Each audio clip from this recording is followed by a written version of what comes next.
When my family decided to take a road trip through rural Rajasthan in November 2019, we thought we'd see beautiful forts, colorful villages, and peaceful desert landscapes. We never imagined we'd be running for our lives before the trip ended. Before we begin, please like this video, subscribe to the channel, and comment below about where you're from and what time you're watching. This helps YouTube show these stories to more people just like you.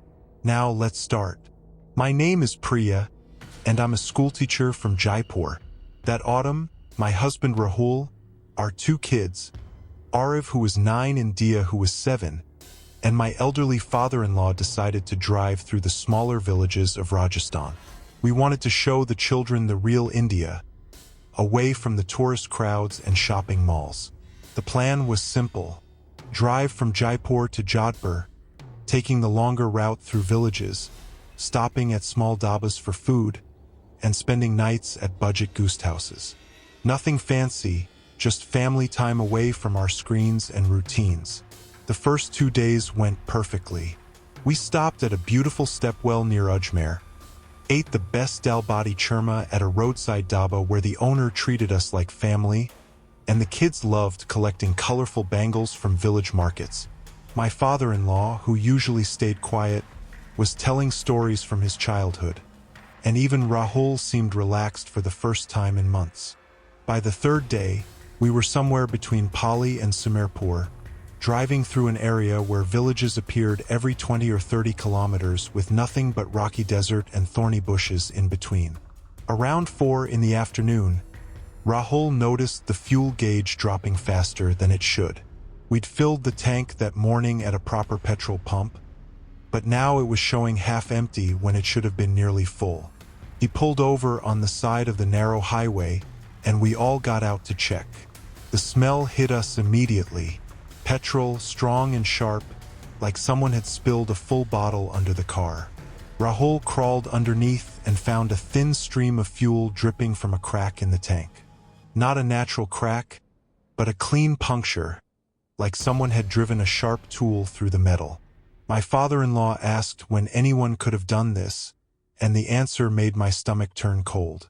The only time we'd left the car unattended was at the dhaba where we'd stopped for lunch 2 hours ago.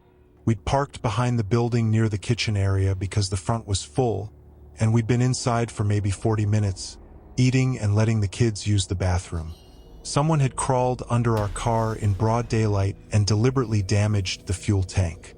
Rahul tried calling for roadside assistance, but there was no mobile signal. Not even one bar. The highway stretched empty in both directions, the kind of lonely road where you might see one vehicle every 20 minutes if you were lucky. The sun was already dropping toward the horizon, and the temperature would plummet once darkness came. Desert nights in November can go down to 5 or 6 degrees, and we hadn't packed heavy blankets thinking we'd always have guest houses with heaters. We decided our only option was to drive slowly toward the next village, hoping the remaining fuel would get us there before the tank ran completely dry.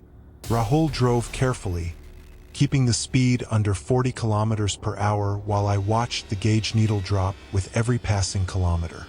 The kids sensed something was wrong and stayed unusually quiet in the back seat. My father-in-law kept scanning the roadside like he expected someone to jump out, and I noticed his hand was gripping the door handle so tight his knuckles had turned white. About 15 minutes into this crawl, we saw a white Mahindra pickup truck in the distance behind us.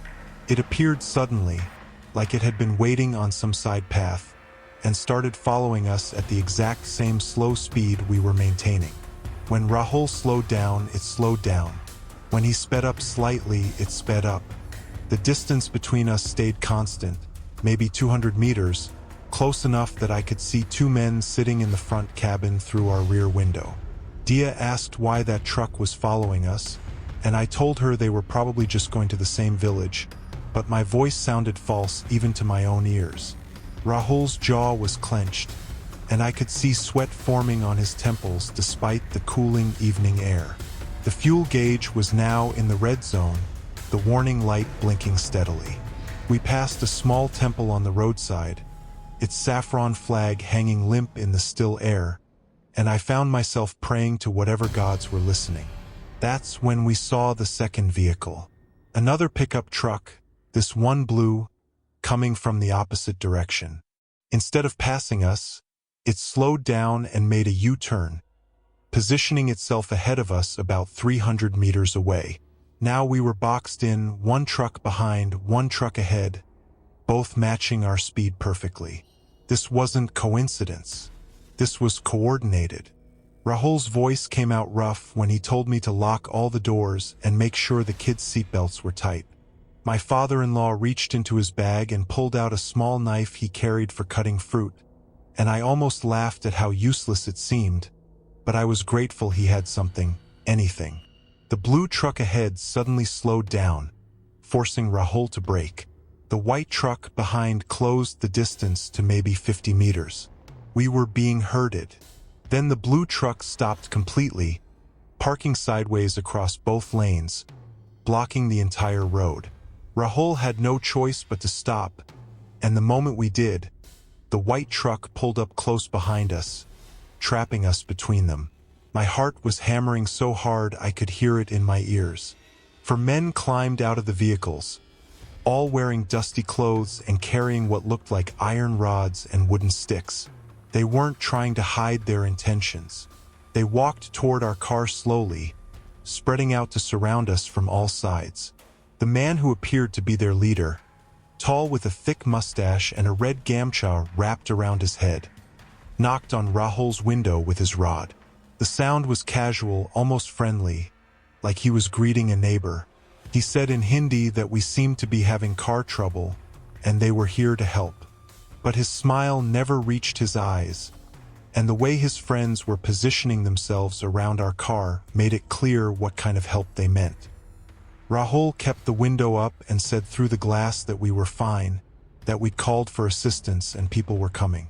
The man laughed, a dry sound like stones scraping together, and said there was no mobile network for the next 30 kilometers, so whoever we called wasn't coming anytime soon. He suggested we step out of the car so they could take a look at the problem. Said it would be easier for everyone if we cooperated. The word cooperated hung in the air like a threat. One of the other men walked around to my side and pressed his face against the window, peering in at the kids. He had yellowed teeth and breath that I could smell even through the closed window, somehow, in my imagination at least. He made eye contact with Dia, and she started crying, pressing herself against me. That's when my father-in-law did something I'll never forget. He rolled down his window just a crack, maybe 2 inches, and spoke in a voice that carried more authority than I knew he had.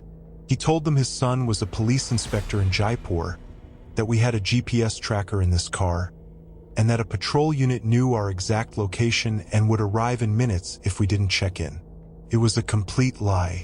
Rahul worked in a mobile phone shop. We had no GPS tracker except the useless one in Rahul's phone that wasn't even getting signal. But my father-in-law said it with such conviction, such calm certainty, that even I almost believed him. The men stepped back slightly, exchanging glances. The leader's smile faded. He said something to the others in a local dialect I didn't understand, and they seemed to be arguing in low voices. That's when we heard the sound that saved us. A long, blaring horn from somewhere behind the white truck. Everyone turned to see a large transport truck, one of those multi-axle container carriers, coming down the highway. The white truck was partially blocking its path, and the driver was honking repeatedly, not stopping, actually speeding up like he had no intention of slowing down for anything. The 4 men scattered, running toward their vehicles, and the white truck reversed quickly to get out of the way. In the chaos, the blue truck ahead of us jerked forward to clear the road. Rahul didn't hesitate. The moment there was a gap, he pressed the accelerator hard, and our car lurched forward with whatever fuel we had left. We squeezed past the blue truck with centimeters to spare, our mirrors nearly scraping theirs, and then we were racing down the highway at a speed that made the car shake. Behind us, I could see the men running back to their trucks, but the transport vehicle had blocked them in, its massive bulk taking up the entire road as the driver navigated past them slowly, deliberately slowly, like he knew exactly what he was doing. We drove for maybe 10 minutes before the engine started sputtering. The fuel was gone, but ahead, like a miracle, we saw lights. A small village, just a cluster of houses and shops around a single intersection, but it had people, witnesses, safety. We coasted on momentum into the village center and stopped in front of a chai shop where a group of men were sitting on benches. Rahul got out, his legs barely holding him, and explained what happened. Within minutes, we were surrounded by villagers, and someone called the nearest police station on their landline phone. The police came, but not until almost 2 hours later. By then, the men in the trucks were long gone. The officers took our statement, looked at the punctured fuel tank, and told us this kind of thing happens sometimes on isolated highways. They said gangs target families in nice cars, thinking they have money or valuables worth stealing. Sometimes the victims are robbed. Sometimes worse. They suggested we never take these back roads again, especially not with children and elderly people in the car. Stick to the main highways where there's traffic and police patrol, they said. We spent that night in the village, sleeping in a room above the chai shop that the owner offered for free after hearing what happened. None of us slept properly. Every sound outside made us jump. Every vehicle passing on the highway made my father-in-law sit up and look out the window. The next morning, we paid a local mechanic to temporarily patch the fuel tank, and we drove straight to Jodhpur on the main highway, not stopping except for petrol at crowded pumps. We canceled the rest of our village tour and went home 2 days early. The worst part wasn't even the chase itself. It was realizing how perfectly they'd planned it. Puncturing our tank at the Dhaba, following us to an isolated stretch, coordinating with another vehicle to box us in. These weren't opportunistic criminals. They'd done this before, probably many times. And we were just one family that got lucky because a transport truck happened to come by at the right moment. I think about the families that didn't get lucky, and I feel sick. Story 2. The Abandoned Fort. My cousin Vikram loved history and old architecture. He worked as a software engineer in Bangalore but spent all his free time reading about Rajasthan's forts and palaces. So when he planned a road trip through Rajasthan in March 2021, right after the second COVID wave had calmed down, he insisted on visiting not just the famous forts but also the abandoned ones, the forgotten structures that didn't make it into guidebooks. He invited me, his younger brother Arun, and our friend Simran to join him. The 4 of us drove from Jaipur in Vikram Scorpio, planning to spend 10 days exploring. We visited Amber Fort, Marangar, Kumhalgarh, all the famous ones, and they were beautiful. But Vikram wanted something more authentic, something unexplored. On our 7th day, we were driving through the Aravalli Hills between Udaipur and Kumhalgarh when Vikram spotted something that made him pull over. High on a rocky hill, maybe 2 kilometers from the main road, stood the ruins of an old fort. The walls were partially collapsed, and there was no entrance gate that we could see from the road, just broken ramparts against the sky. It wasn't marked on any map. No signboards, no tourist information, nothing. Vikram was ecstatic. He said this was exactly what he'd been hoping to find, a genuine undiscovered fort. Arun and I were hesitant. The sun would set in maybe 3 hours, and hiking up there would take at least 1 hour, which meant we'd barely have time to look around before we needed to come back down. But Vikram promised we'd just do a quick exploration, take some photos, and leave. Simran agreed with Vikram, saying we might never get another chance to see something this untouched. So we parked the car on the roadside, grabbed water bottles and phones for photos, and started climbing. The path up was harder than it looked. Loose rocks, thorny bushes, and no clear trail. We had to scramble over boulders and help each other up steep sections. By the time we reached the fort's outer wall, we were all sweating and breathing hard. The wall was maybe 15 feet high, built from massive stone blocks that had somehow stayed intact despite centuries of neglect. We found a section where the wall had crumbled, creating a gap we could squeeze through, and suddenly we were inside. The fort's interior was larger than we'd expected.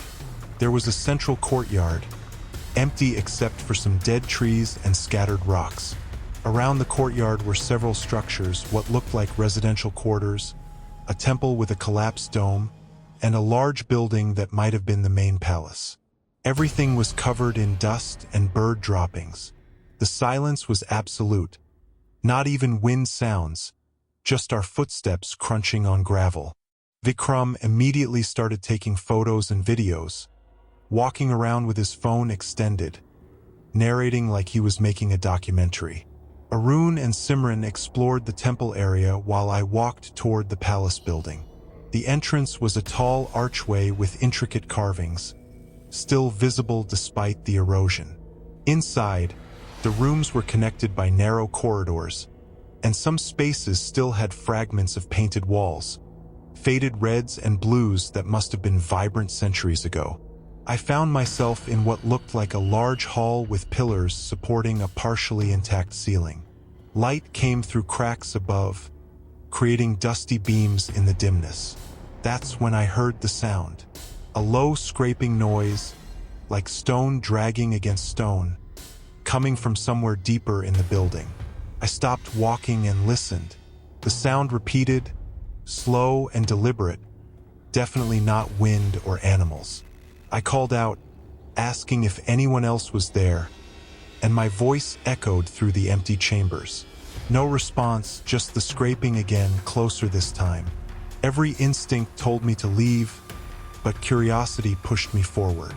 I used my phone's flashlight and followed the sound through a narrow corridor that led downward, steps carved into the rock, descending into darkness.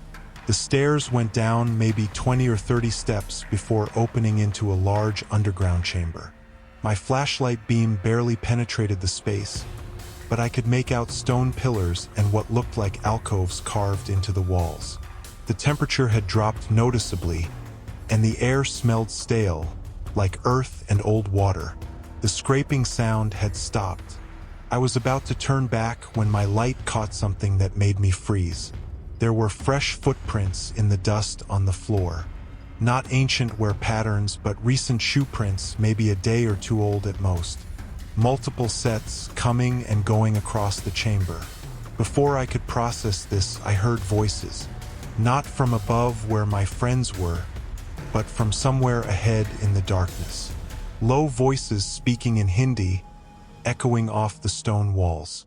I killed my flashlight immediately and pressed myself against a pillar. Two small lights appeared from an opening on the far side of the chamber. Flashlights, growing brighter as whoever held them came closer. I heard footsteps, at least 3 or 4 people, and one voice said in Hindi that they needed to move the packages tonight because the vehicle would come tomorrow morning. Packages. That word made my heart race. I realized I'd stumbled into something I wasn't supposed to see. This abandoned fort wasn't abandoned at all. Someone was using these underground chambers for storage, and whatever they were storing required secrecy and nighttime transportation. I stayed completely still, not even breathing properly, while the lights moved across the chamber. They stopped near some alcoves I couldn't see clearly, and I heard sounds of things being shifted, boxes or bags scraping against stone. One of the men said something about checking the upper levels, and panic shot through me. If they came up the stairs, they'd see me. I couldn't go back up without my phone light, and I couldn't use my phone light without revealing my position.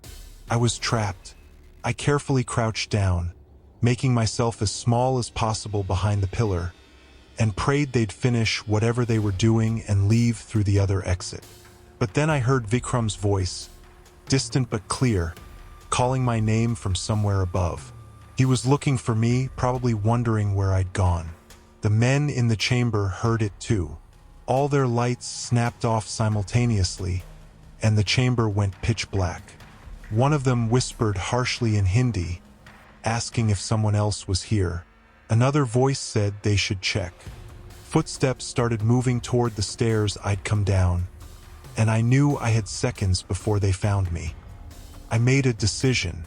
I turned on my phone flashlight and ran toward the stairs, my light bouncing wildly, my footsteps echoing like thunder in the enclosed space. Behind me, I heard shouting, and other lights snapped back on, beams chasing me. I took the stairs 2 at a time, my lungs burning, expecting any moment to feel hands grabbing me from behind. I burst out of the corridor into the main hall and screamed for Vikram. For anyone, my voice cracking with fear. Vikram and the others appeared from different directions, confused expressions turning to alarm when they saw my face. I gasped out that we needed to leave right now, that people were down there, and they weren't tourists. As if to confirm my words, 3 men emerged from the corridor I'd just escaped. They were wearing regular clothes, dusty shirts and pants, but one of them was holding a long metal rod, and their faces were hard, angry. The man with the rod shouted at us in Hindi, demanding to know who we were and what we'd seen. Vikram tried to de-escalate, saying we were just tourists, we didn't see anything, we were leaving right now. But the men blocked the archway, the only exit from this hall. They started moving toward us slowly, spreading out to cut off any escape routes. Arun grabbed a loose stone from the floor, holding it up like a weapon, and I did the same. Simran was behind us, her phone out, trying to get signal to call police, but there were no bars, we were too deep in the hills. The man with the rod said we'd made a big mistake coming here, that this place wasn't for curious tourists, and now we'd seen too much to just walk away. He said it almost sadly, like he regretted what he had to do next. My mind was racing through options. There were 4 of us and 3 of them, but they had weapons and the confidence of people who'd done violence before. We were trapped in a stone building with no other exits, on top of a remote hill with no one around for kilometers. That's when the 4th man appeared. He came from another corridor, older than the others, maybe in his 50s, with a thick gray beard and eyes that looked dead even in the dim light. He assessed us with a glance and spoke in a calm voice that was somehow more terrifying than the others' anger. He said in Hindi that we should put down our stones and come with them quietly, that if we cooperated, this would be easier for everyone. The way he said easier made my blood run cold. Vikram made a split-second decision. He shouted at us to run, and then he charged at the men blocking the archway, screaming at the top of his lungs. It was so unexpected that the men actually flinched back, and in that moment, Arun and I rushed forward with our stones raised. One man swung his rod at Vikram, but Vikram ducked under it and crashed into him, both of them falling to the ground. Arun threw his stone at another man, hitting him in the shoulder, and the man stumbled. I grabbed Simran's hand, and we squeezed through the gap in the archway, running into the courtyard. Behind us, I could hear struggling, shouting, and then Vikram yelling at Arun to run. We didn't stop. We ran across the courtyard toward the gap in the outer wall, our feet slipping on loose rocks, my lungs burning from exertion and fear. I looked back once and saw Vikram and Arun emerge from the palace building, running hard, and 3 of the 4 men chasing them. The older man wasn't with them, and that worried me more than anything because I didn't know where he'd gone. We reached the wall and practically threw ourselves through the gap, tumbling onto the hillside below. The descent was a chaotic scramble, rocks sliding under our feet, thorns tearing at our clothes, but we didn't slow down. We could hear the men behind us, closer than they should be, and I realized they knew this hill better than we did, knew faster paths down. Simran fell hard, scraping her knee badly, and I pulled her up, half dragging her as we continued downward.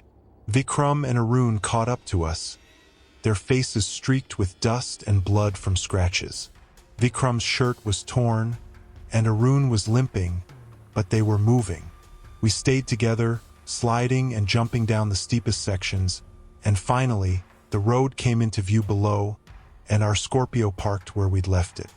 We hit the flat ground running, my legs screaming in protest, and reached the car.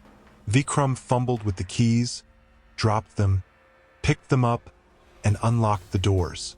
We threw ourselves inside, and he started the engine as the three men emerged from the hillside, maybe 30 meters away. Vikram reversed hard, tires squealing, then shifted forward and accelerated down the road. Through the back window, I saw the men standing there watching us go, not running anymore because they knew they couldn't catch a car. But what terrified me was that they didn't look panicked or frustrated. They looked calm, like people who just finished a job and could go back to what they were doing. Like we were irrelevant. We drove for 20 minutes before anyone spoke. Finally, Arun asked what I'd seen down there, and I explained about the underground chamber, the fresh footprints, the men talking about moving packages. Vikram said we should go to the police immediately, but Simran pointed out that we had no evidence, no photos of the men or the underground storage, nothing except our story. And if these people were using an abandoned fort for illegal storage, they probably had connections, maybe even protection from local authorities. We decided to report it anyway when we reached the next town. But at the police station, the officer who took our statement seemed more interested in lecturing us about trespassing on historical sites than investigating our claims. He said the fort we described was on private land, that we shouldn't have been there, and that lots of old buildings get used by homeless people or smugglers for temporary shelter. He wrote down our information, said they'd look into it, and dismissed us. We never heard anything back. We left Rajasthan the next day, cutting our trip short. The four of us agreed not to mention the fort's location publicly, not to share the photos Vikram had taken before everything went wrong, because we were genuinely scared those men might come looking for us if we caused problems. Even now, 3 years later, I sometimes wonder what was in those underground chambers. What packages required that level of secrecy and violence to protect. And I wonder if other tourists have stumbled into that fort, and if they were lucky enough to get out. Story 3. The Dhaba at Midnight. My friend Rohit and I were driving back to Delhi from Jaisalmer in December 2020, after spending a week exploring the desert and the Sam sand dunes. It was a long drive, roughly 12 hours if we went straight through, but we'd left late in the afternoon, thinking we'd drive through the night and reach Delhi by morning. The roads would be empty, cooler, and we could take turns driving while the others slept. It seemed like a good plan. Rohit had done long night drives before, and we had thermoses of strong coffee, snacks, and good music. What could go wrong? For the first few hours, everything went smoothly.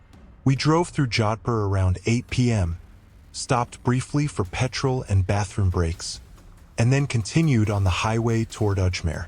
The traffic thinned out as we got farther from the city, and by 10 p.m. we were seeing maybe 1 or 2 vehicles every few minutes. The highway was decent, 2 lanes on each side, well-marked, and street lights at regular intervals near towns and villages.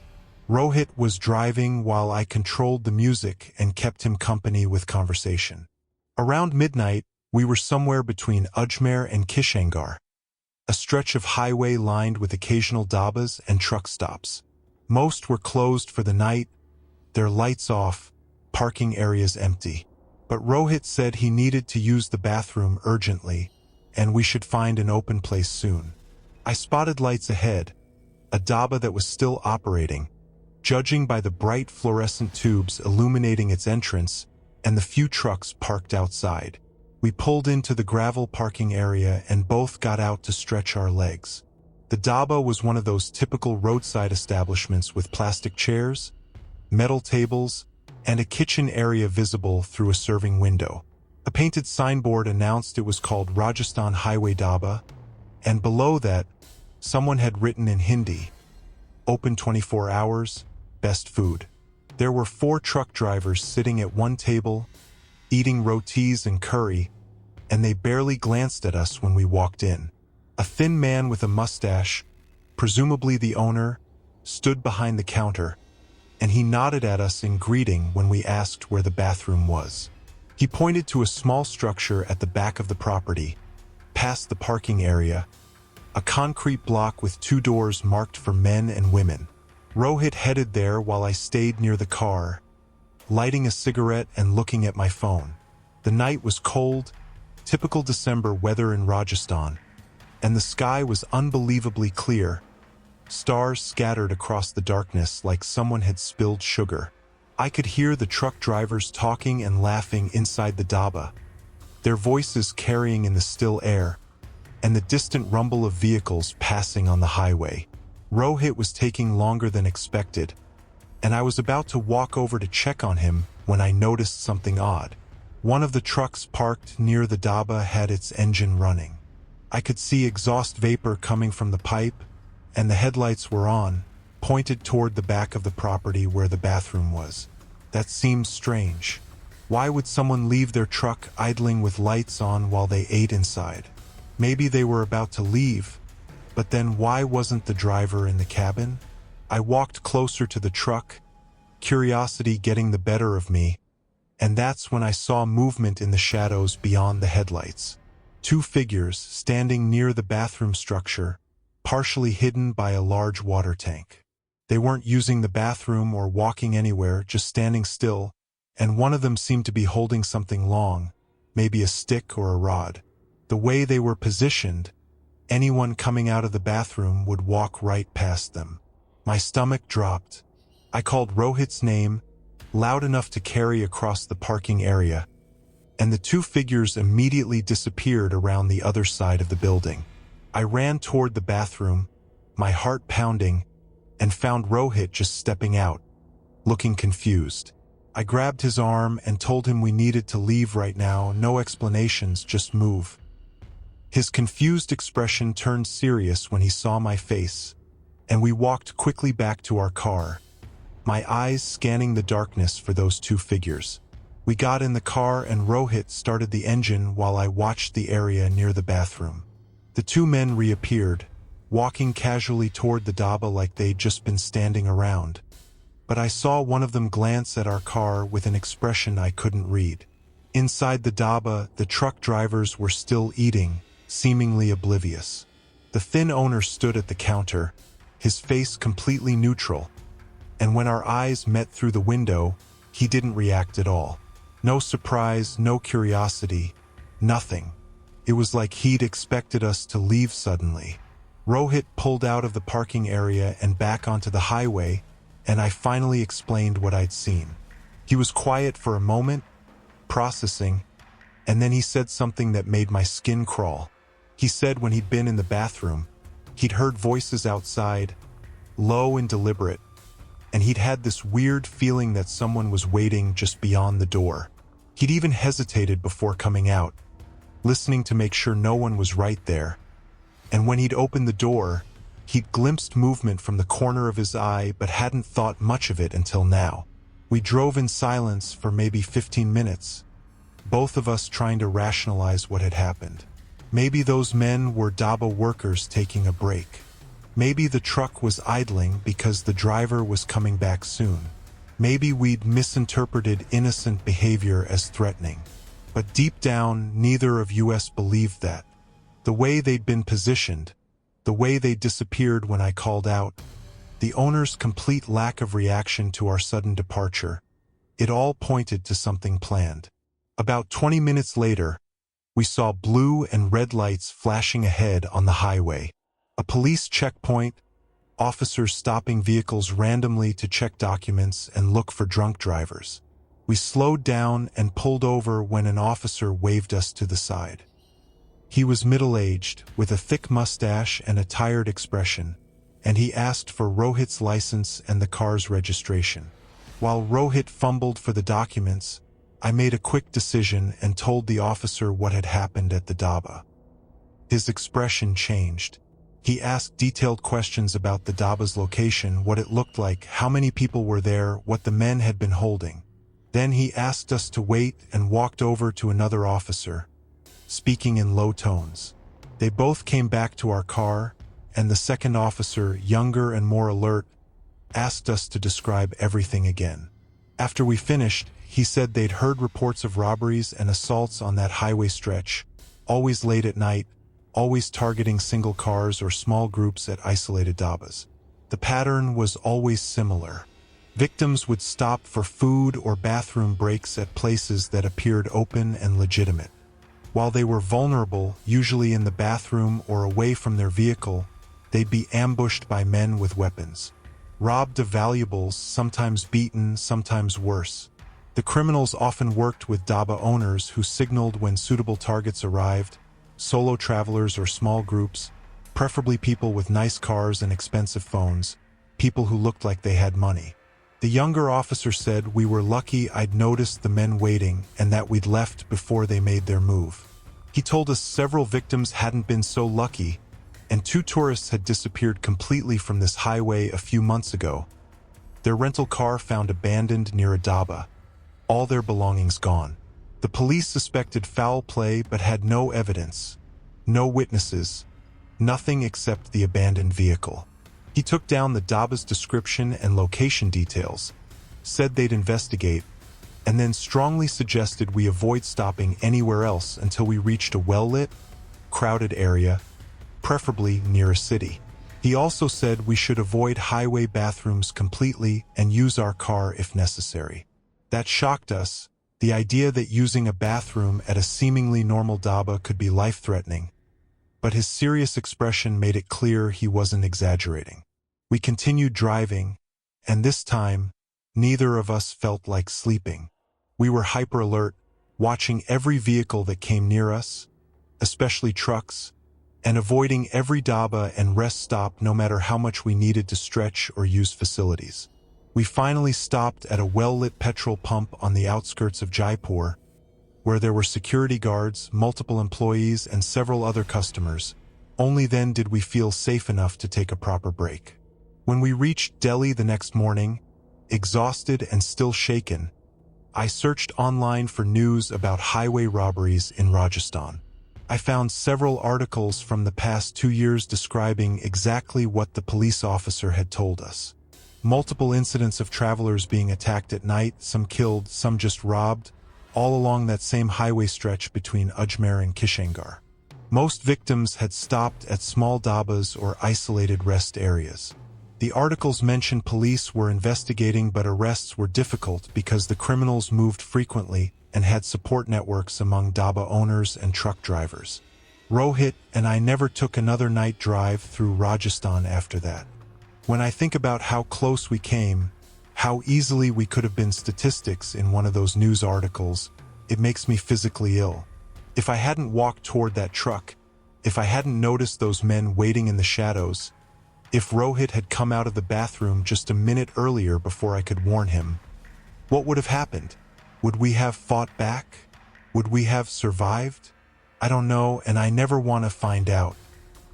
Story 4. The Child by the Road. I was driving alone from Udaipur to Ahmedabad in February 2022 for a work conference. The drive usually takes about 4 to 5 hours depending on traffic, and I'd done it multiple times before without any issues. I'd left Udaipur around 4 in the afternoon, planning to reach Ahmedabad by 9 or 10 p.m., check into my hotel, and get a good night's sleep before the conference started the next morning.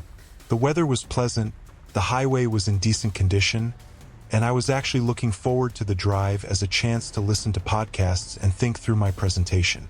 The first 3 hours passed uneventfully. I crossed the Gujarat border around 7 p.m. as dusk was settling, and traffic started thinning out.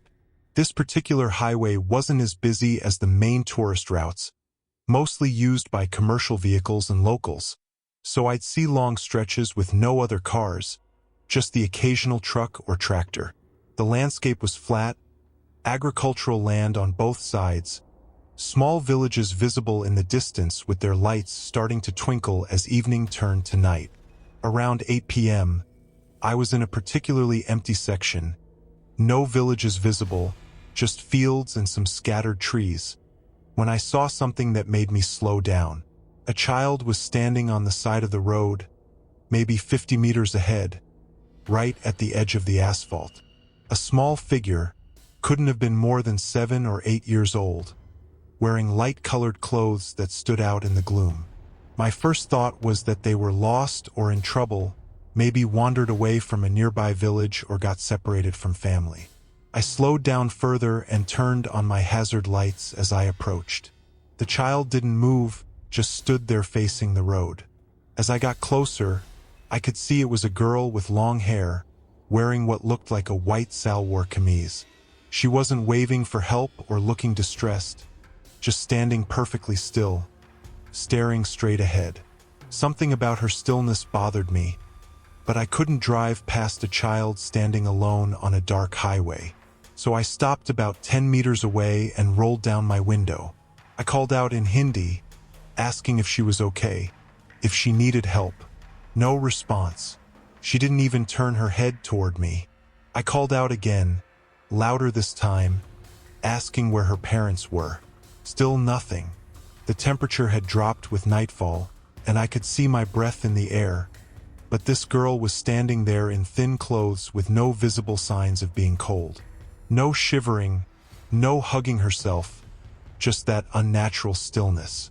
I debated getting out of the car to approach her, but something held me back. Maybe it was the emptiness of the surroundings, or the way she hadn't reacted to my voice at all, or just a gut feeling that something was wrong with this picture.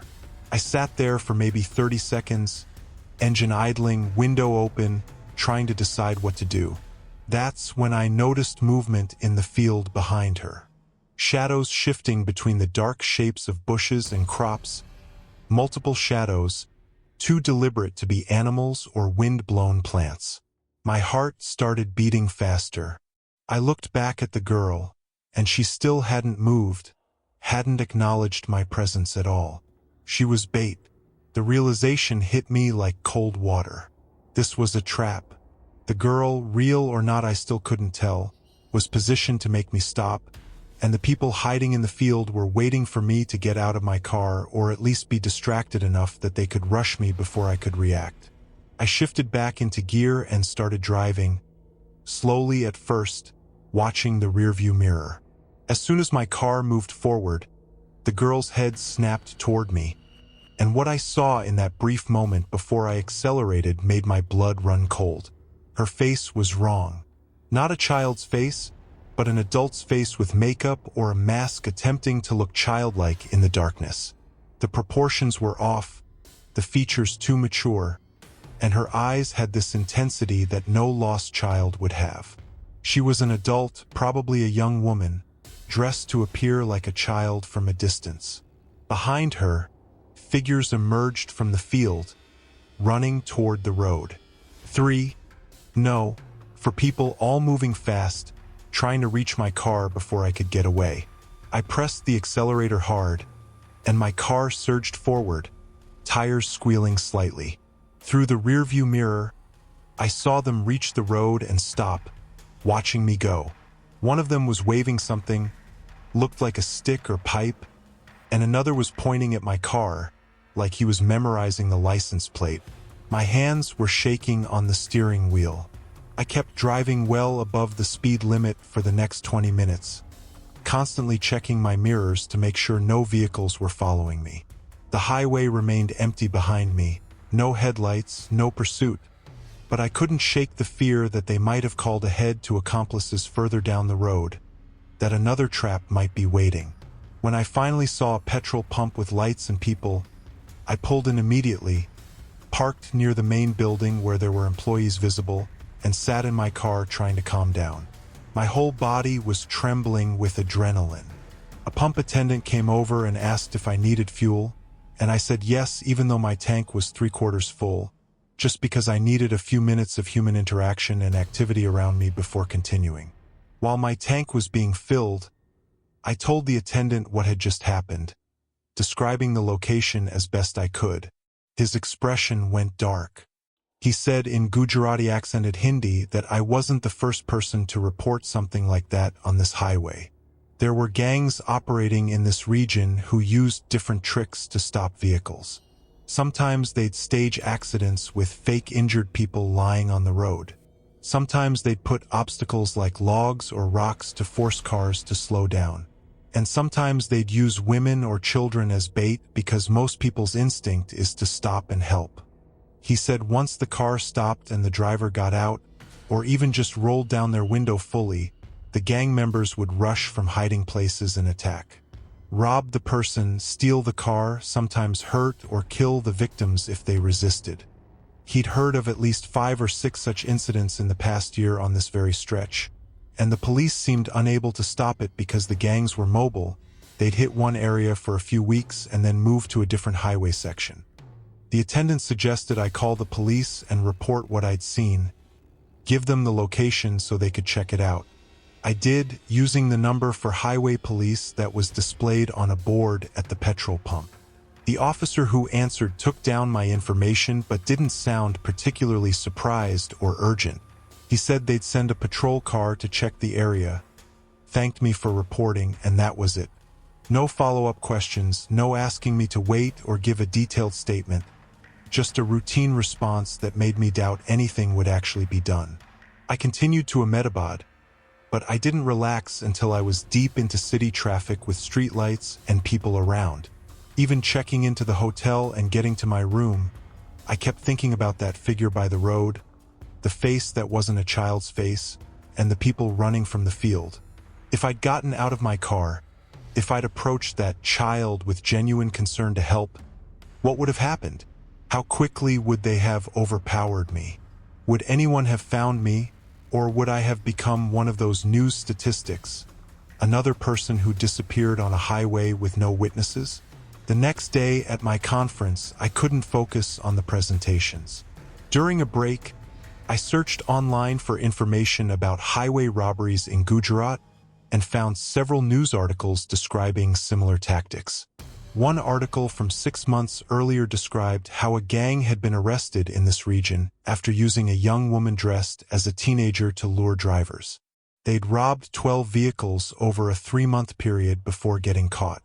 But the article was from 6 months ago, which meant either this was a different gang using the same tactic, or the original gang had members who didn't get arrested and were back to their operation. I drove back to Udaipur 2 days later, but I took a different route, longer but busier, and I made sure to travel during daylight hours only. I've never driven that particular highway section again, and I've told everyone I know to avoid it, especially at night. But what haunts me most isn't the danger I was in. It's the knowledge that this tactic probably works more often than it fails.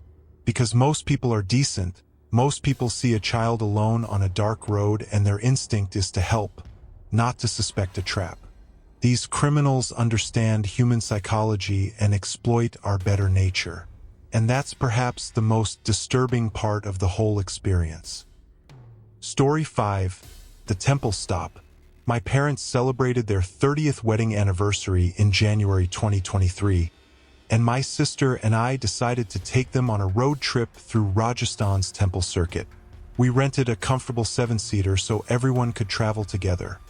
My parents, my sister Mira and her husband Karen, my wife Anjali, our 5-year-old son Aryan, and myself.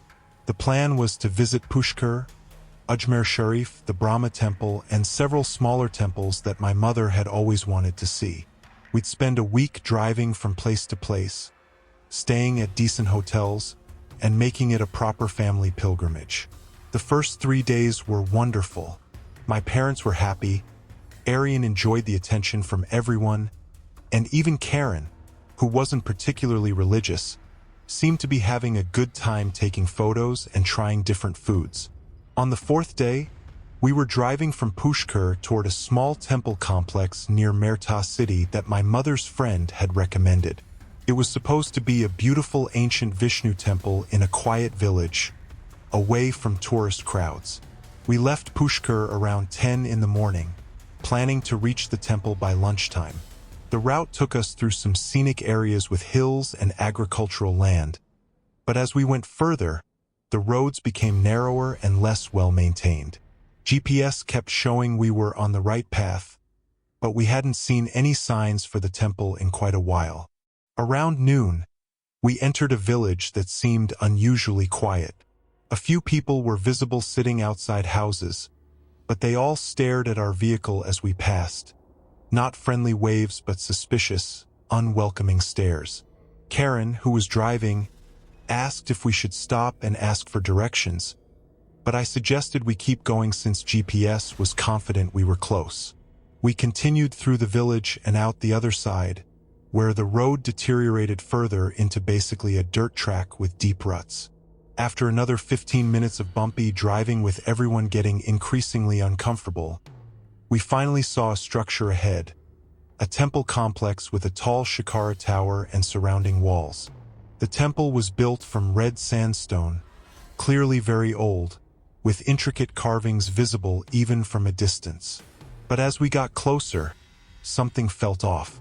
There were no other vehicles parked outside, no people around, no signs of active worship like flowers or incense smoke. The gate in the surrounding wall stood open, but the courtyard beyond looked empty and overgrown with weeds. Karen stopped the car in a cleared area that might have once been a parking space, and we all got out. My mother was disappointed immediately, saying this didn't look like the well-maintained temple her friend had described. But since we were already here, we might as well look around. Arian ran ahead excitedly toward the gate, and I followed quickly, telling him to stay close. The courtyard was larger than it appeared from outside, maybe 50 meters across, with the main temple structure in the center and smaller shrines along the walls. Everything was covered in dust and bird droppings, and the only sound was wind whistling through broken windows.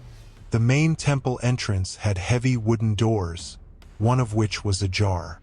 I pushed it open wider, and it creaked loudly in the silence.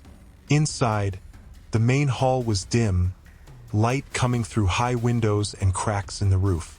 There was a shrine at the far end with what looked like a Vishnu idol, but it was covered in cloth and cobwebs. The floor was littered with leaves and debris. No oil lamps, no offerings, no signs that anyone had worshipped here in years, maybe decades. Anjali whispered that we should leave, that this place felt wrong, but my mother wanted to at least offer a quick prayer since we'd come all this way. She approached the shrine with Mira, and they cleaned a small spot to place some flowers they'd brought. My father and I explored the hall, looking at the carved pillars and wall sculptures that were genuinely impressive despite the neglect. Karen stayed outside with Arian, keeping an eye on the car. That's when we heard Karen shouting. We all rushed back outside to find him standing by the car, pointing toward the gate we'd entered through. It was closed. The heavy wooden gate that had been wide open when we arrived was now shut, and we could see a thick chain and padlock securing it from the outside. Beyond the gate, we could hear voices, multiple people speaking in Marwari dialect, and the sound of a vehicle engine starting. I ran to the gate and tried to push it open, but it was solid, probably teak or something equally heavy, and the chain held firm.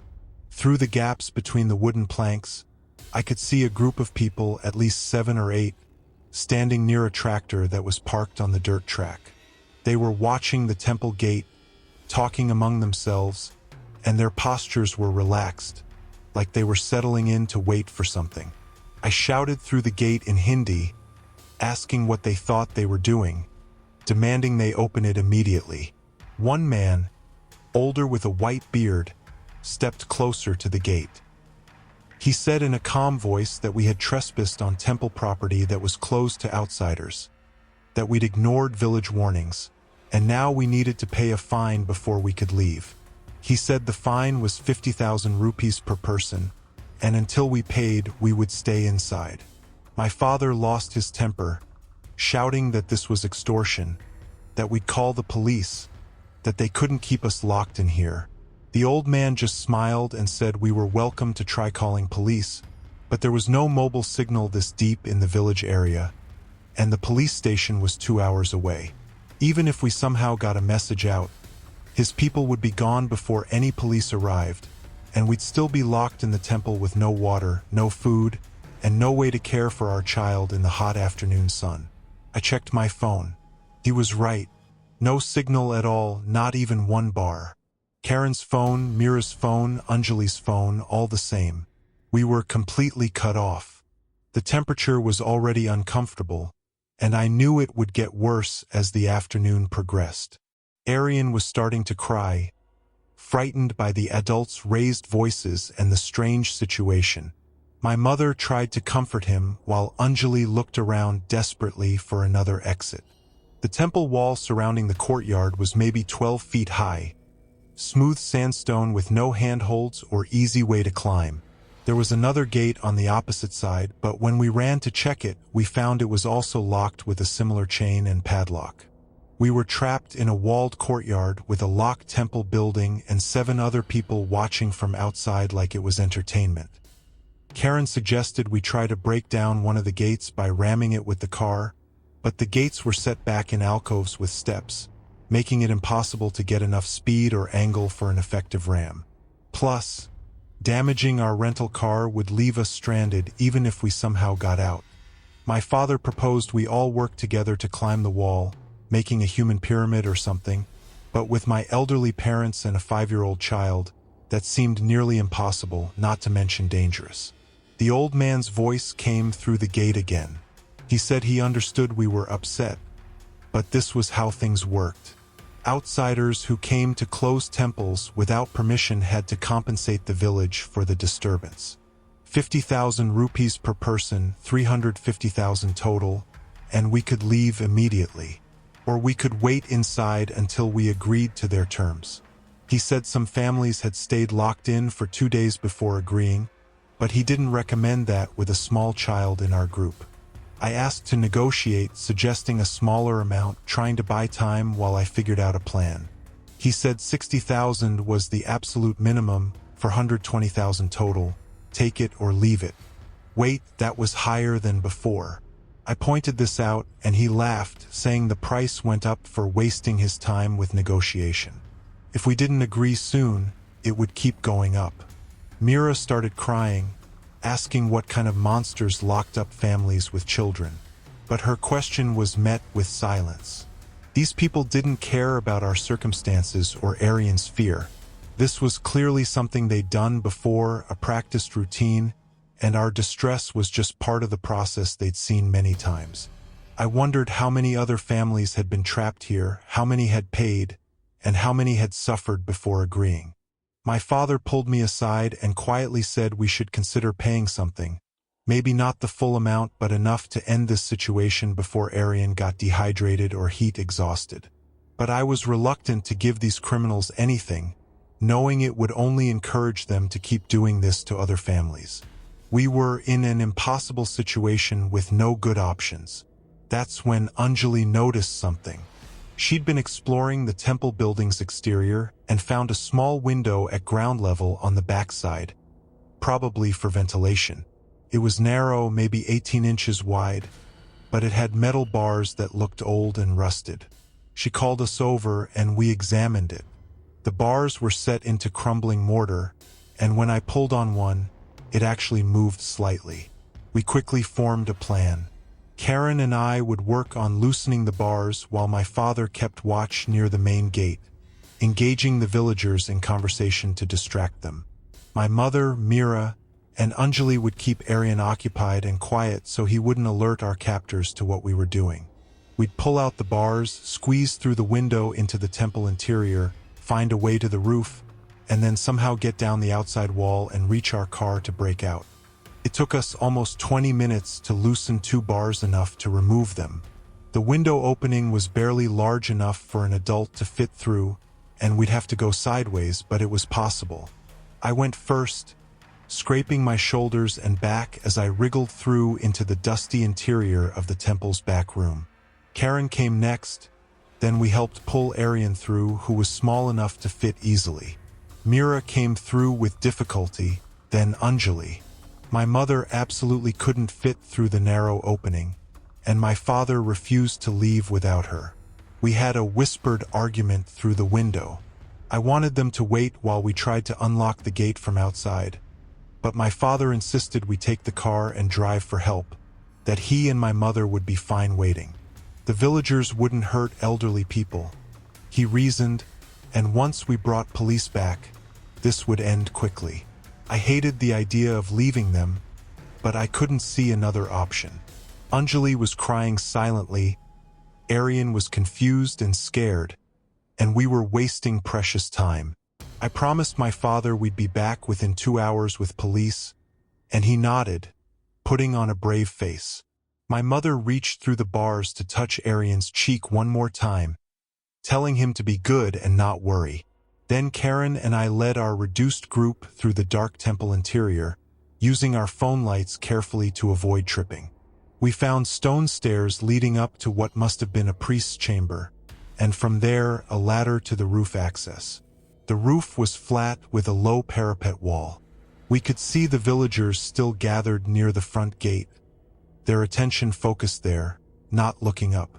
The tractor was parked with several men sitting on it, and others were standing in a group talking and occasionally laughing. They were relaxed, confident we weren't going anywhere.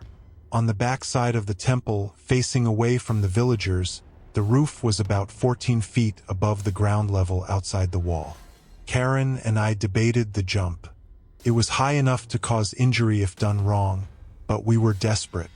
We decided I'd go first, land as safely as possible, then Karen would lower Aryan down to me using his belt and Mira's dupatta tied together. Then Mira and Anjali would jump, and finally Karen. It was risky, especially with Aryan, but staying was riskier.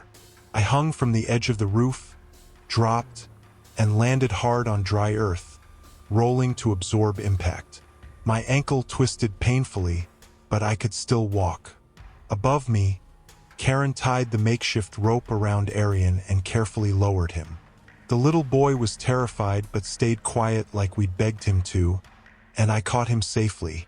Mira jumped next, landing badly and yelping in pain before catching herself. Anjali came down more carefully, then Karen dropped down last. We were outside the temple wall on the backside away from the villagers. Our car was parked on the other side where they were gathered. We'd have to circle around through the scrub brush and approach the car from an unexpected angle. Hope we could get in and start it before they realized what was happening. My ankle was throbbing, Mira was limping from her rough landing, and Aryan was on the verge of full panic, but we moved as quickly and quietly as we could. The vegetation provided some cover as we circled around. When the car came into view, I saw 2 men were now sitting on its hood, smoking and chatting. The keys were in my pocket. Thank God I'd grabbed them before we left the courtyard. We crept as close as we dared, maybe 20 meters away, hidden behind some bushes. I counted down silently 3, 2, 1, and then we ran. The men on the hood saw us immediately and shouted in alarm. Others turned, confusion turning to anger on their faces. We reached the car. I fumbled the key into the door lock because the fob wasn't working. Got it open. Everyone piled in chaotically, Karen in front, women and Aryan in back. The men were running toward us. The 2 from the hood had jumped down and were grabbing at the doors, but I'd managed to lock them just in time. I started the engine, shifted into gear, and pressed the accelerator. The car lurched forward, clipping one man who didn't move fast enough, and he fell to the side, rolling in the dirt. Others were banging on the windows, trying the handles. One even jumped on the hood but slid off when I swerved. We bounced wildly over the rough ground, heading back toward the dirt track that served as a road. Behind us, I could see men running to the tractor, trying to start it to pursue us. The dirt track was brutal on our car's suspension, and I was terrified we'd blow a tire or damage something critical, but I couldn't slow down. After about 5 minutes of frantic driving, bouncing over ruts and rocks, we reached a slightly better road, and I pushed the speed higher. The tractor appeared in the rearview mirror, moving surprisingly fast, but our car was faster on anything resembling a proper road. Gradually, the distance between us grew, and eventually the tractor disappeared from view. We drove for 30 minutes straight, nobody speaking except Aryan's occasional sob, until we reached a town with actual buildings and people. I pulled into a police station, and we all tumbled out, trying to explain to the confused officers what had happened. They were skeptical at first, probably thinking we were tourists who'd been scammed with some minor overcharge. But when I mentioned my parents were still being held at the temple, trapped behind locked gates, their attitude changed. They organized a response, calling for backup from another station, and within 40 minutes, a convoy of 3 police vehicles was heading back toward the temple with us following behind. When we arrived, the front gate was standing open, the chains and locks gone. My parents were sitting in the courtyard in the shade, looking exhausted but unharmed. The villagers were nowhere to be seen, disappeared like they'd never been there, and the tractor was gone too. My mother hugged Arian so tightly he squirmed, and my father's hands were shaking when he gripped my shoulders. He said that shortly after we'd escaped, the villagers had realized what happened. There'd been a lot of angry shouting and arguing among them, some wanting to chase us down, others saying it was too risky now that we'd gotten away. Eventually, the old man had decided to cut their losses. They'd unlocked the gates, told my parents they were free to go, and then dispersed quickly, taking their tractor and disappearing into the village before any police could arrive. The police searched the area but found nothing. The village that we'd driven through earlier claimed to know nothing about any trapped tourists or extortion scheme. The temple was indeed abandoned, they said, had been for 20 years, and sometimes troublemakers used it to harass visitors. But they had no idea who these people were. The police took statements from all of us, photographed the temple and the broken window bars we'd removed, but they weren't optimistic about catching anyone. These scammers were mobile and had probably done this in multiple locations. They'd move on to another abandoned temple or site and do it again to some other unlucky family. We canceled the rest of our temple tour and drove straight back to Jaipur that evening, despite being exhausted and traumatized. My parents never wanted to see another rural Rajasthan temple, and honestly, neither did the rest of us.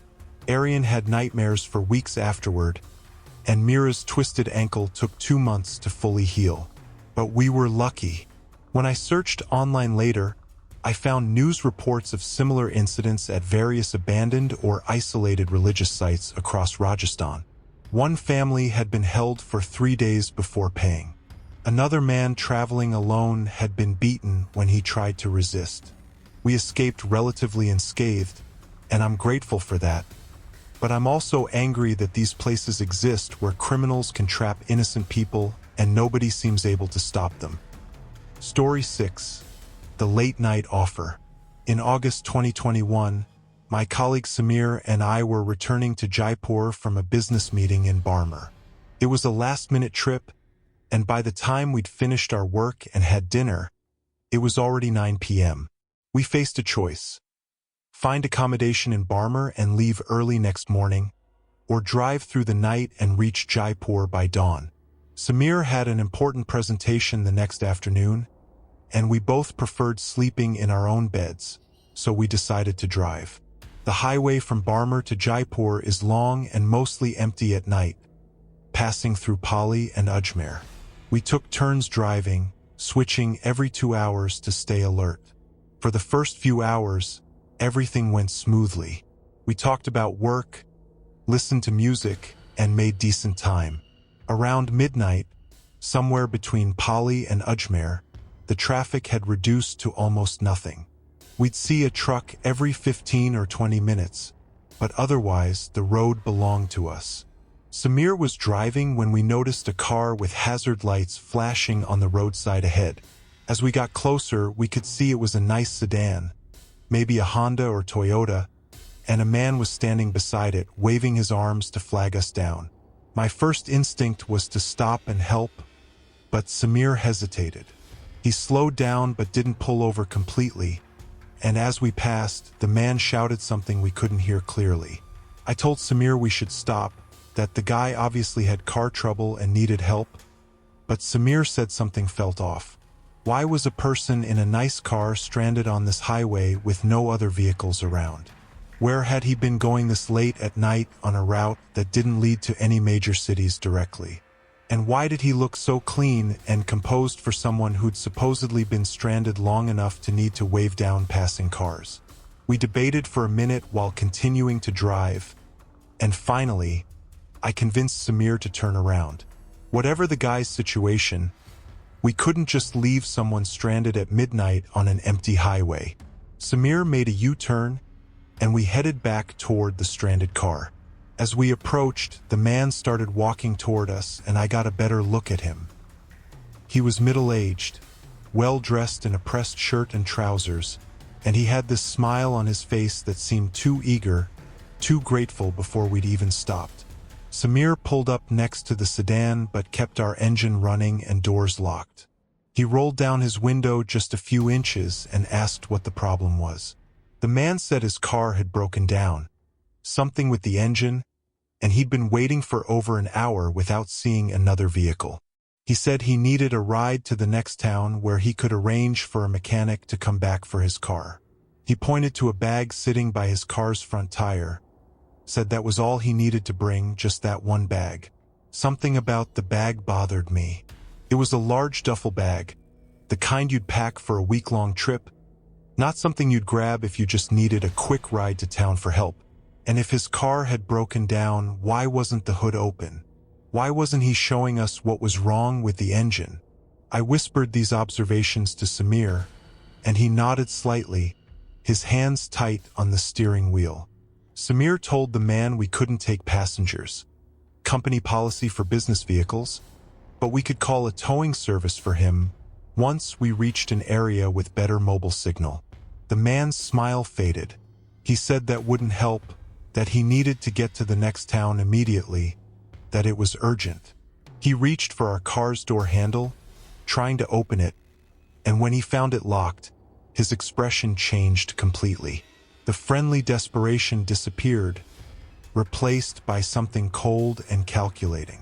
He stepped back from our car and pulled out a phone from his pocket. Not to call someone, but to point it at our license plate, taking a photo. Then he spoke in a voice that had lost all pretense of friendliness. He said we'd regret not helping him, that people who refused to assist fellow travelers on this highway often had unfortunate accidents, and he knew people who could arrange such accidents. It was a clear threat, delivered calmly like he was commenting on the weather. Samir didn't respond. He just shifted into gear and started driving, slowly at first, then accelerating. In the rearview mirror, I watched the man pull out an actual phone, not the one he'd used to photograph our plate, but a different device, and start talking into it while watching us drive away. The stranded sedan's hazard lights continued flashing, and I realized the car probably wasn't broken down at all. It was a lure, positioned to look like a vehicle in distress, and the man was bait to get travelers to stop. We drove in tense silence for about 10 minutes, both of us jumping at every vehicle we saw in either direction, worried that the man's associates might be coming after us. Then we saw headlights in the rearview mirror, coming fast, much faster than normal highway speed.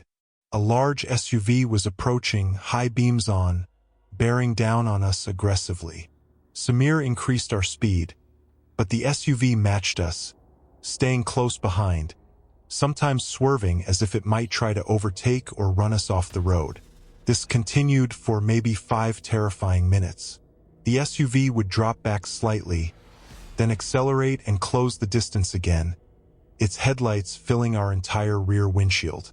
I tried to see how many people were inside, but the glare was too bright. Samir was driving as fast as he dared on the dark highway, his knuckles white on the steering wheel, and I was trying to get mobile signal to call police, but there was nothing, no signal, no way to call for help. Then, as suddenly as it had appeared, the SUV slowed down, dropped back, and took an exit we hadn't even noticed, disappearing from the highway. We continued driving, not slowing down, not stopping, expecting them to reappear at any moment. But they didn't. The highway stretched empty behind us, and gradually our heart rates began to slow. When we finally saw a well-lit petrol pump about 30 minutes later, we pulled in immediately, parked under the brightest lights, and sat there for a few minutes just breathing. The attendant who came to fill our tank asked if we were okay, said we looked shaken. Samir explained what had happened, the stranded car, the threatening man, the SUV chase. The attendant's expression went from concern to grim. He said we weren't the first to report something like this. There'd been incidents on this highway stretch where criminals staged breakdowns to get travelers to stop, then robbed them or worse. He'd heard of cases where people who refused to stop later had their cars forced off the road by accomplices, or found their homes targeted if the criminals managed to trace them through license plates. He strongly suggested we file a police report as soon as we reached a station, get it on record in case those people tried to follow up on their threat. He also said we should avoid this particular highway at night in the future, that the remote sections between cities were dangerous, with not enough police patrol and too many criminals who'd figured out how to exploit the isolation. We drove the rest of the way to Jaipur without incident, but neither of us could relax. Every vehicle that came near us was a potential threat. Every dark section of highway felt like it might hide another trap. When we finally reached Jaipur around 5 in the morning, the city lights and traffic had never looked so welcoming. We went straight to a police station and filed a report, giving them the location of the stranded car and descriptions of the man and the SUV. The officers took our statement but weren't particularly hopeful about catching anyone. They said these highway robbery gangs were sophisticated, moving frequently, using stolen or fake plates on their vehicles, and disappearing after a few successful robberies in one area. Unless someone was caught in the act, it was nearly impossible to track them down. They did say they'd increase patrols on that highway section and watch for the described vehicles, but I could tell it was more reassurance than actual expectation of results. Samir and I never drove that route at night again. In fact, I've avoided all long-distance night drives in rural Rajasthan since then. What haunts me isn't just the danger we were in, but how close we came to stopping for that man, how easily we could have unlocked our doors and let him and his bag into our car. What was in that bag? Weapons? Materials to restrain us? I don't know, and I'm grateful I never found out. But I think about other travelers, maybe less suspicious or more helpful than we were, who did stop. And I wonder what happened to them on that dark, empty highway where nobody would hear them scream. Story 7. The Broken Down Bus. In March 2020, just before COVID lockdowns changed everything, my wife Kavita and I took our 2 teenage daughters, Ria and Sia, on a road trip through Rajasthan during their spring break. We wanted to show them the desert landscapes and cultural heritage before they went off to college. We'd been driving for 3 days, visiting Jaisalmer and Jodhpur, and were heading toward Udaipur on a state highway that ran parallel to the main national highway. We'd chosen this route because it passed through more traditional villages and offered better views, though it meant less traffic and longer travel time. Around 4 in the afternoon, with the sun still bright but starting to lower toward the horizon, we came across a scene that made me slow down. A large passenger bus, one of those state transport vehicles, was stopped at an angle across both lanes, completely blocking the road. Its hood was open, and smoke or steam was rising from the engine. About 20 or 30 people, presumably passengers, were standing around in groups near the bus, some in the shade of trees on the roadside, others sitting on luggage. It looked like a typical breakdown situation, the kind you see sometimes on Indian highways. As I slowed to a stop about 20 meters from the bus, trying to figure out if there was a way to squeeze past on the shoulder, several men from the passenger group started walking toward our car. They were waving their hands, not aggressively, but urgently, like they needed help or information. One man, wearing a white shirt and glasses, came up to my window, which I'd rolled down just a crack, and explained in Hindi that their bus had broken down over an hour ago, that the driver had gone to the nearest village to call for a mechanic, but nobody had returned yet. He said several passengers had medical issues, some elderly people who needed to take medications at specific times, and a woman who was pregnant and feeling unwell in the heat. He asked if we could give rides to some of the most vulnerable passengers to the next town. Maybe just 5 or 6 people, it wasn't far, only 30 kilometers. He seemed genuinely distressed, and I could see behind him that there were indeed elderly people sitting in the slim shade of the bus, and a young woman who looked uncomfortable and kept fanning herself with a dupatta. Kavita immediately said we should help, that we had space in our SUV for at least 4 or 5 people, and leaving pregnant women and elderly people stranded in the heat wasn't right. Ria and Sia agreed, already opening their doors to get out and make room. I hesitated, something about the situation not quite sitting right with me, but I couldn't articulate what it was. These were clearly passengers from a broken bus, distressed travelers like we'd be if our car broke down, and helping them seemed like the decent thing to do. I was about to unlock the doors when I noticed something that made me stop. The bus's engine was smoking, supposedly overheated or damaged, but the smoke didn't look right. It was too white, too consistent, and it seemed to be coming from a specific spot near the radiator, not billowing out naturally like engine smoke.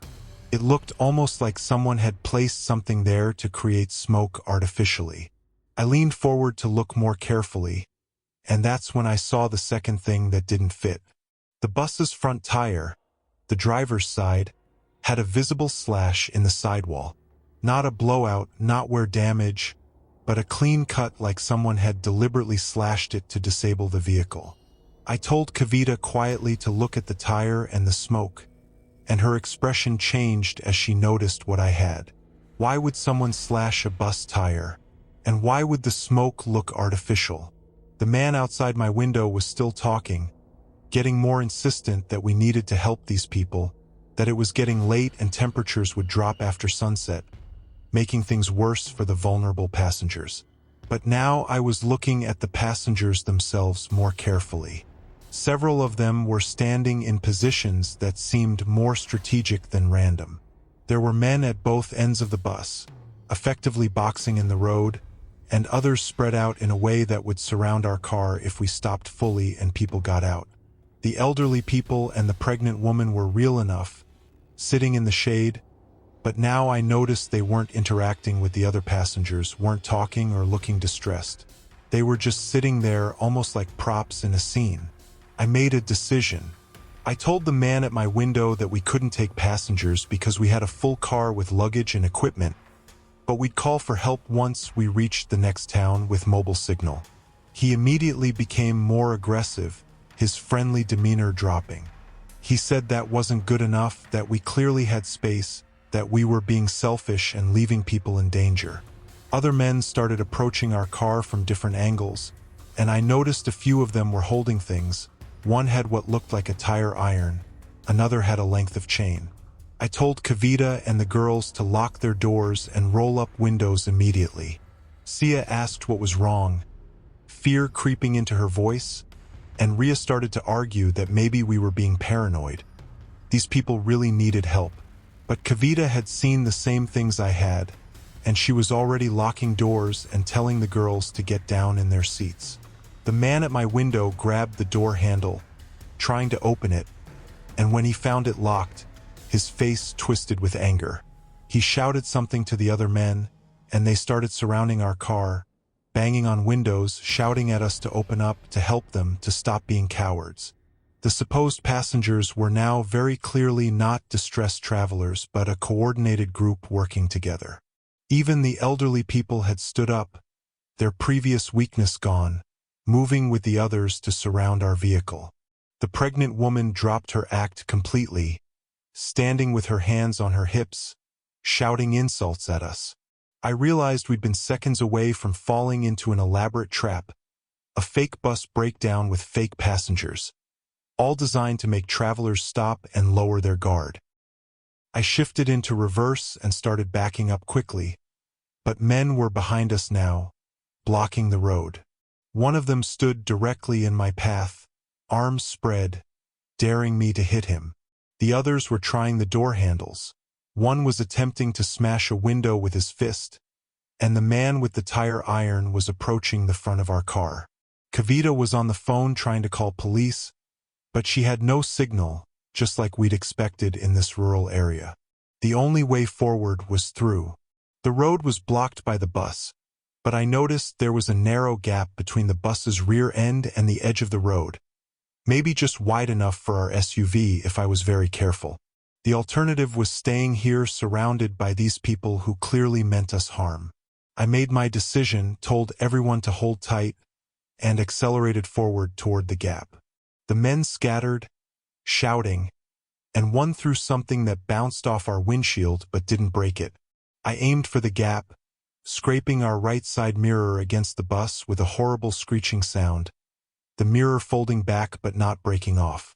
Our tires went partially off the road onto the rocky shoulder, and the whole car tilted at an angle that made everyone scream, but we made it through. Once past the bus, I accelerated hard, the car fishtailing slightly on the uneven ground before the tires caught properly on the asphalt.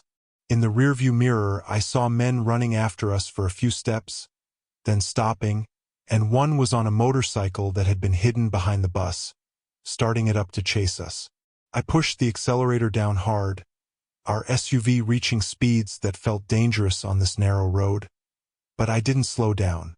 The motorcycle appeared behind us, carrying two men, gaining ground because motorcycles can maneuver better on winding roads. They pulled up alongside us, and the passenger was gesturing for us to stop, pounding on our window. Ria was crying, Sia was shouting, and Kavita was trying to lean across to help me watch the road while keeping an eye on the motorcycle. The road ahead curved sharply, and I had to slow down or risk flipping the car. The motorcycle stayed with us through the curve, and the passenger pulled out something from his jacket, and I saw sunlight glint off metal. A knife, he had a knife, and he was trying to slash our tire or maybe smash our window.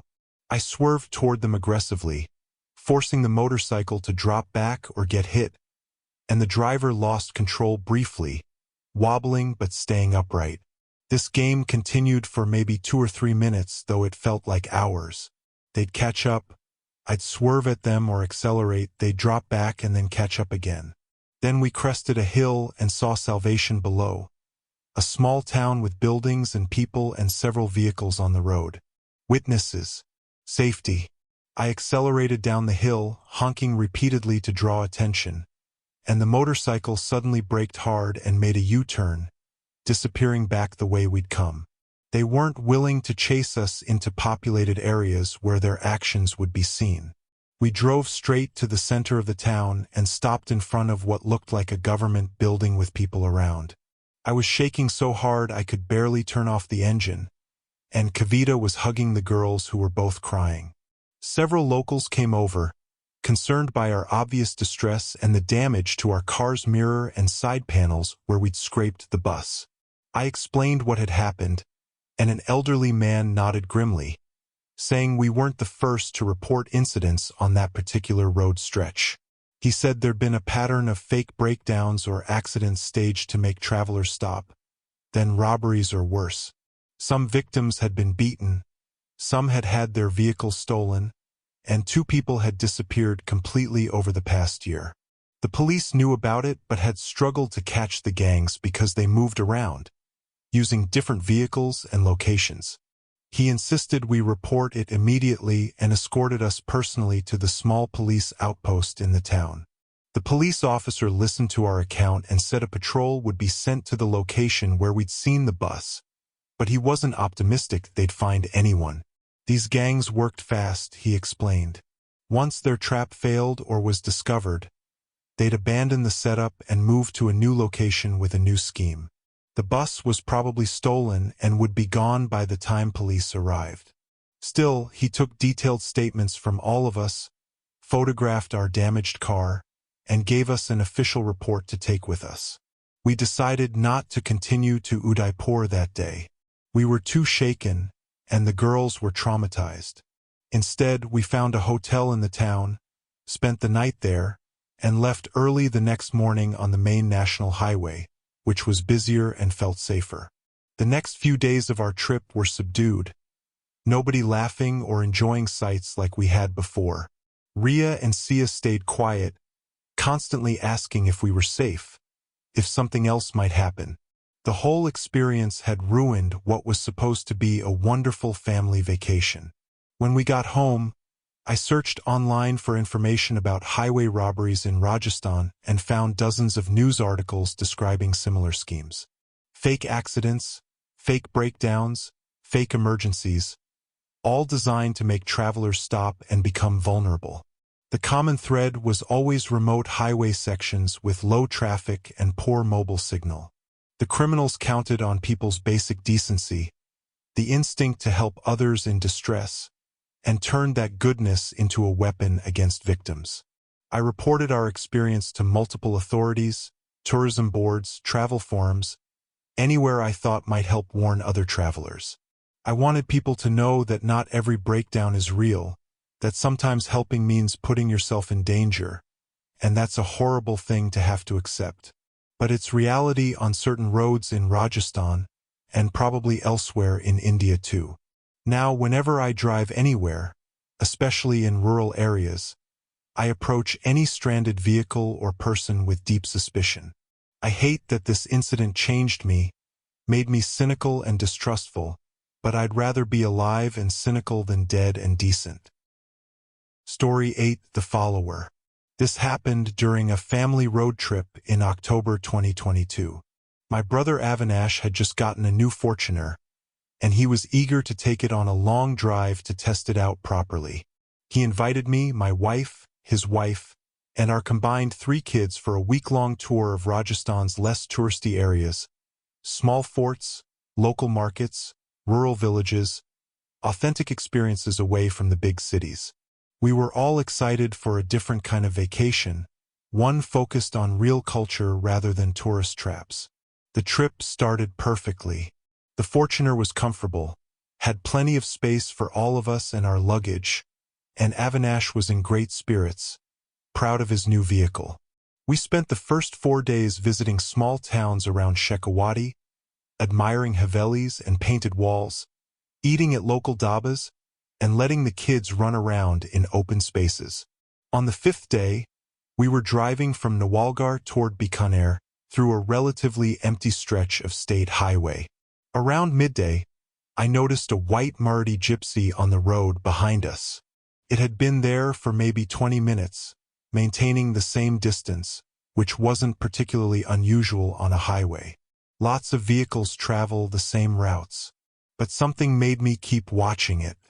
Maybe it was the way it matched our speed exactly, or the fact that when Avinash slowed down to look at a roadside monument, the gypsy slowed down too, and when we accelerated, so did they. I pointed it out to Avinash, and he checked the rearview mirror, then dismissed my concern saying it was just another traveler going the same direction. His wife Priya agreed, telling me I was being paranoid. But I couldn't shake the feeling that we were being deliberately followed.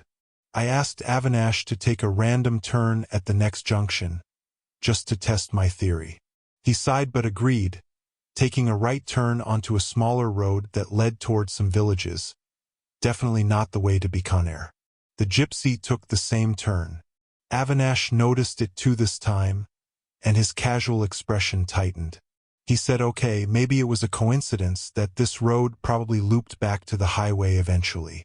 But now all the adults in the car were watching the gypsy, and the kids picked up on the tension, asking what was wrong. We told them nothing, just checking something, but their cheerful chatter died down. Avinash took another turn at random, this time left onto an even smaller road, barely paved, leading toward what looked like farmland. The gypsy followed. Now there was no question. We were being followed deliberately. Avinash tried to stay calm, suggesting maybe they were just lost and following us thinking we knew where we were going. But that made no sense on these rural roads where locals would know every path and outsiders wouldn't be wandering randomly. We drove for another 10 minutes with the gypsy maintaining its distance, never closing the gap but never falling behind either. The road we were on was getting worse, more potholes, less maintained, and we hadn't seen any villages or people for a while. I told Avinash we should turn around and head back to the main highway, that we needed to be around other people, witnesses. He agreed and found a wide spot to make a U-turn. As soon as we turned around, the gypsy stopped. Just stopped in the middle of the road, blocking it. We drove toward it slowly, expecting it to move, but it didn't.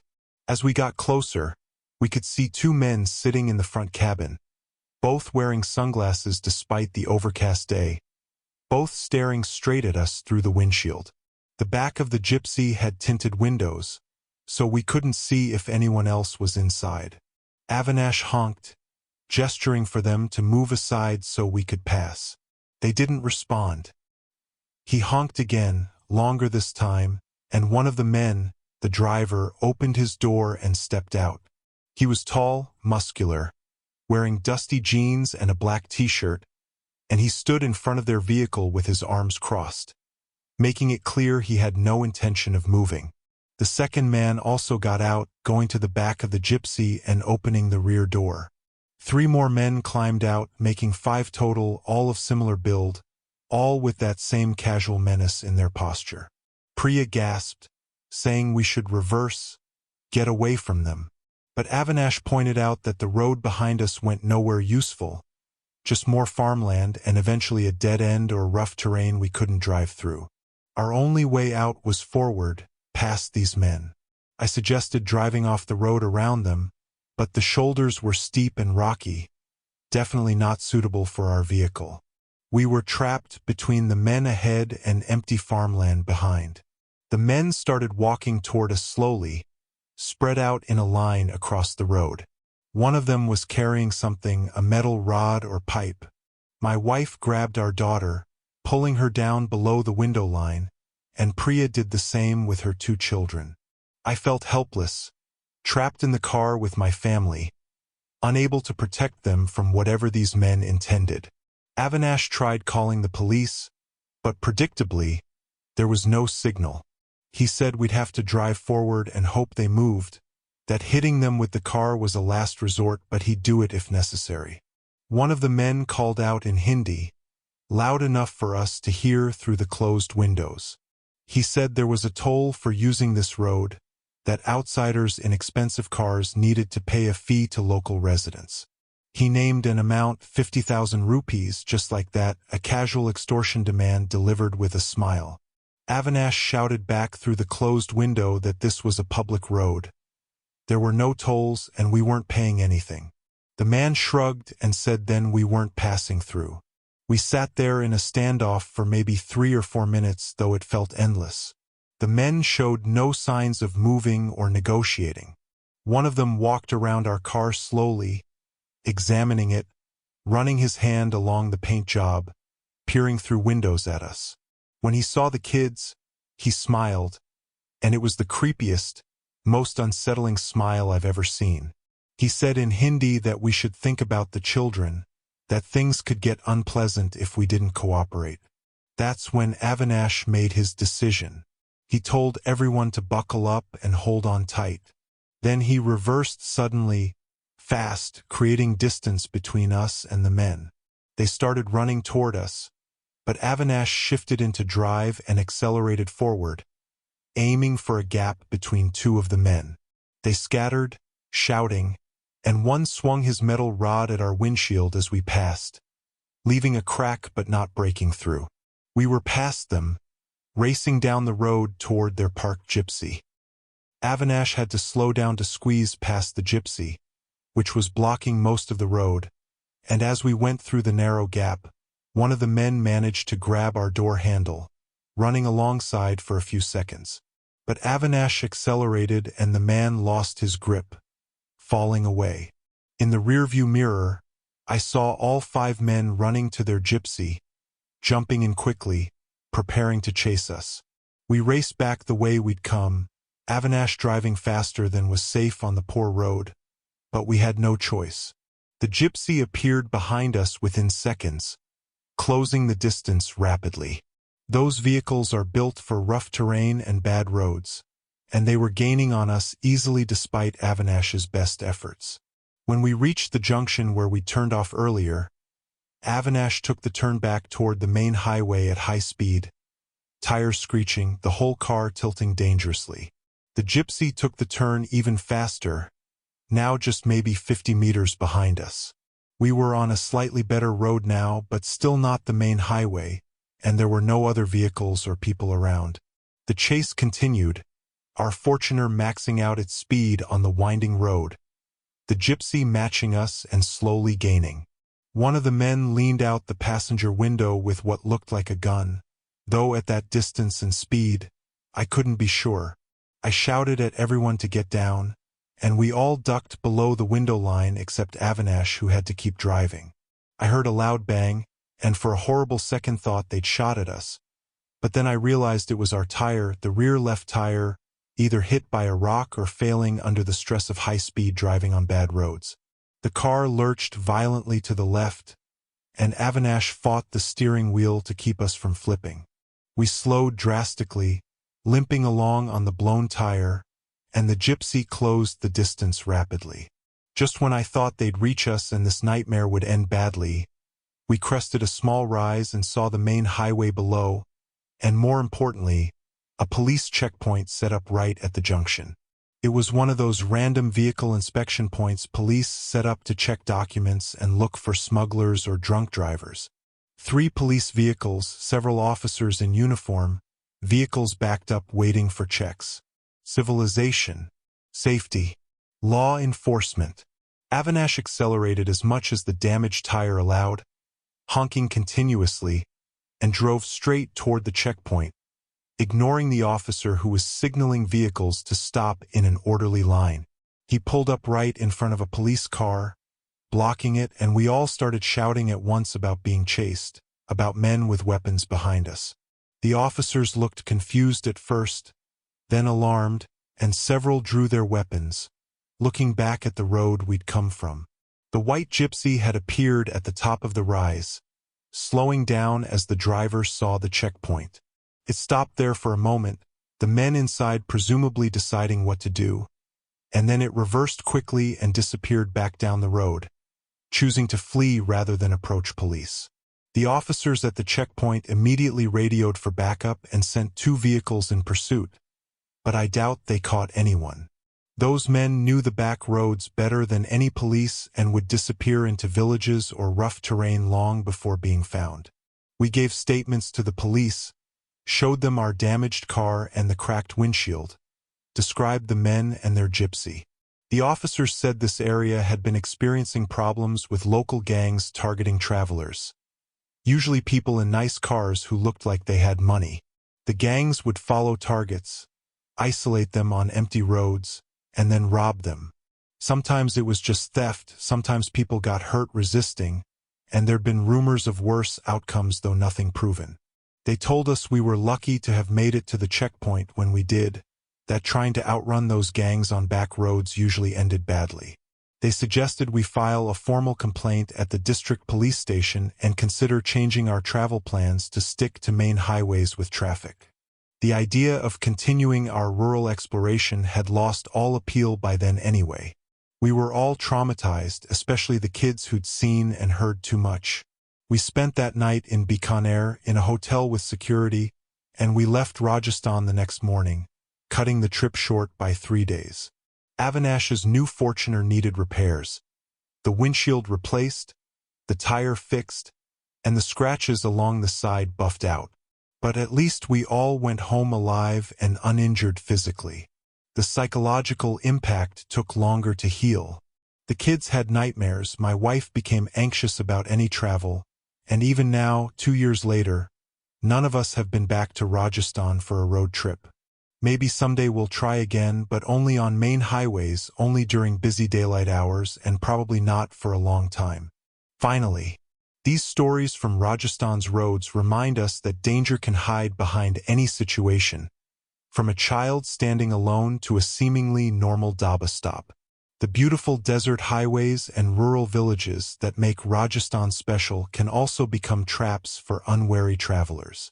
If you're planning a road trip through these areas, stay alert, trust your instincts, travel in groups when possible, and stick to well-traveled routes during daylight hours.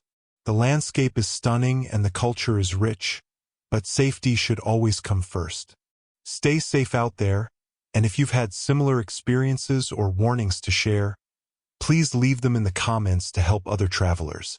Don't forget to like, subscribe, and share this video with anyone planning a road trip through Rajasthan or anywhere else in rural India. Your awareness could save someone's life.